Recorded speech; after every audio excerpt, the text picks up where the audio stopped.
Hey, as we head into another off season, it's a great opportunity for you to fall back and work on the fundamentals, especially with grip and setup. So in today's video, we're going to talk a little bit about how to form the perfect posture and why it is so important for your scores, your distance, your accuracy.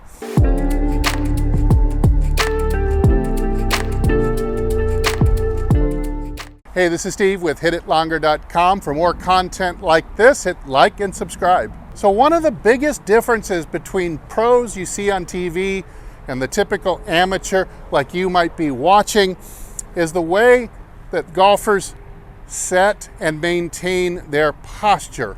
Now, if you want to play really good golf, I highly recommend you learn this down to the minute detail and you practice it in front of a mirror regularly at home before you even step onto the range or the course. So first, we'd like to start with a fairly upright spine. This means you're going to have to work on getting your shoulder blades back.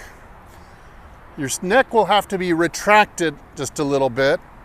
You're going to turn your pelvis upwards by contracting your abdominals. So this is really the way you should be standing anyway, going through life this way. However, our lifestyles tend to create inconsistencies in this area. So a lot of the students I see, and this may be you as well, we've got the more like this setup, a lot rounded shoulders, chest wall is kind of caved in here. We have, this is what I would call the sit at a desk, at a computer desk all day at work. Or possibly, if you're retired, it's the lay on the sofa watching TV a lot posture. Let's take a look at a great drill that's going to help you balance these back out again so we can bend correctly to the ball. Okay, so watch as I use this pole. Now, a wall is really great too, but a pole will work just fine. What I want you to do is put your tailbone on the pole. Now, a lot of you'll realize very quickly it's tough to get a lot of the rest of my spine, including my head, back on here. But what we're trying to do is put as much of the spine all the way up to the skull, flush with the pole. So here I've got my head now. I have to retract it a little bit. Now I've got to try to pinch my shoulder blades back and try to wrap them around the pole. You'll see here, I still have a space right here. So I've got too much curve in my lumbar here. So what I'm going to do there is I'm going to keep my neck retracted, shoulder blades back, and now I'm going to start to contract my abdominals and push my lower spine back into the pole like this. So, kind of raises my belt buckle up. Very hard at first, but this is just showing how long I've been living in an imbalance with not very good posture going through life. So here, now I've got my spine lined up a lot better from top to bottom. A lot of muscles I have to be conscious of at first, but that's why we practice and train. Use the wall or the pole to do this exercise. Remember, tailbone, skull, touch, wrap the shoulder blades back as far as you can, and then start to push the lower spine back into the pole as well. It's not easy. Some of you won't be able to do this very well at first, but it's going to lead us into super good posture over the ball. All right, now that we're back to the ball, let's look at some of the highlights. We go back into that memorized position that I was holding against the pole. So I feel about 3 inches taller actually now. Okay, now we want to have the back fairly straight so that we can put most of the bend at the hip joint. That would look something like this. And I want to bend until, now if you see, I look down and I can see that my hands are right over my toes, and that's giving me about a fist and a thumb of room from my thighs. So that is about the proper amount of bow at the hips.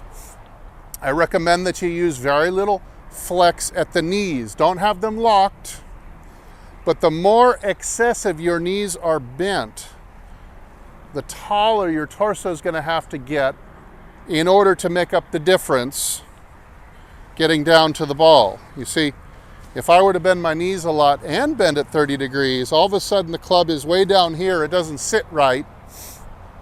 So let's get a predominant amount of the bow to the ground coming from, not from the spine, not from the knees, but from the hips, just like this. My mentor, Mike Austin, always used to joke that the weight of our head is the same as our two butt cheeks. I don't know if this is true or not, but certainly we need to use these to balance out and keep our equilibrium as we take the bow. So your butt's gotta go somewhere to counteract the head going out over the toes, or you would fall forward.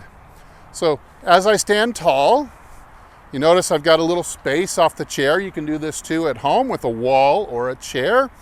And now as I bow, my butt will retreat and go touch the chair. Now I've got my good posture, arms hanging with gravity under my shoulder sockets, gives me the correct fist and a thumb space.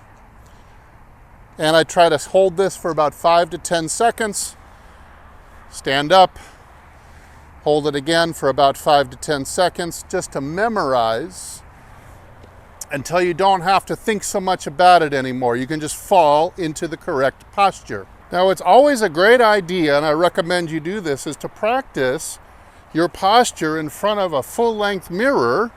So we have our back nice and tall and straight. We're going to fold and let the rump retreat a few inches, hands over the toes. And now we can check this in front of the mirror, and boy, sure looks good.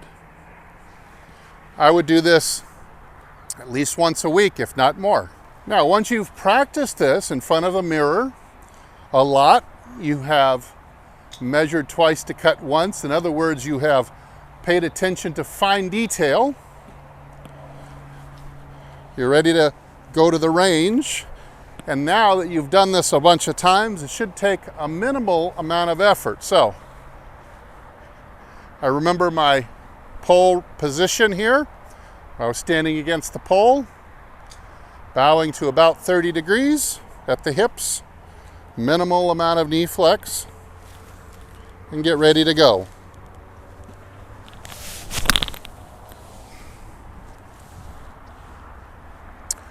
Now, it takes minimal thought and effort to do this setup over a golf ball because I've memorized the feels by holding all these positions on a regular basis. Here we go.